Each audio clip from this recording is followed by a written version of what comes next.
موت کے وقت عالم سکرات میں کلمہ طیبہ نصیب ہونا موت کی سختیوں کو دور کرتا ہے۔ کلمہ پڑھنے سے خاتمہ ایمان پر ہوتا ہے، جان آسانی سے نکل جاتی ہے۔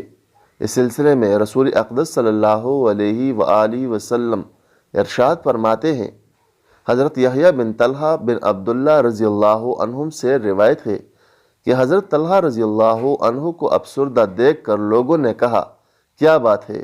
سورہ ملک پڑھنے کا ایک فضیلت والا وقت ہر قسم کی مصیبت و مشکلات سے حفاظت کرتی ہے۔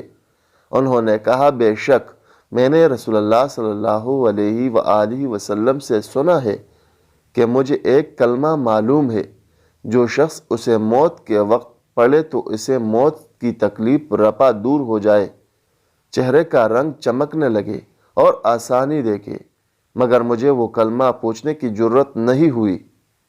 حضرت عمر رضی اللہ عنہ نے فرمایا، بے شک مجھے معلوم ہے۔ تو انہوں نے پوچھا، کیا ہے؟ حضرت عمر رضی اللہ عنہ نے فرمایا کہ ہمیں معلوم ہے کہ کوئی کلمہ اس سے بڑا نہیں جو حضور نے اپنے چچا ابو طالب کو پیش کیا تھا، وہ ہے لا الہ الا اللہ۔ حضرت طلحہ نے کہا، تو کیا یہی ہے؟ فاروق اعظم نے فرمایا، واللہ یہی ہے۔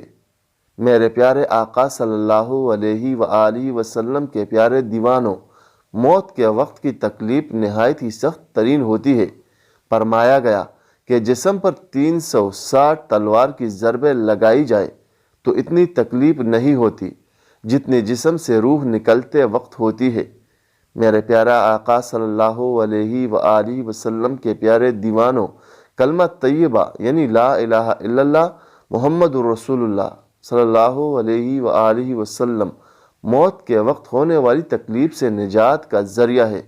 لہٰذا کلمہ طیبہ کے ورد کی عادت بنا لے تاکہ مرتے وقت موت کی تکلیف سے نجات مل جائے۔ اللہ عز و جل ہم سب کو موت کی تکلیف سے محفوظ رکھے اور ایمان پر مدینہ میں موت نصیب فرمائے۔ نیکی کی بات پھیلانا بھی صدقہ جاریہ ہے۔ اللہ پاک ہم سب کا حامی و ناصر ہو، آمین۔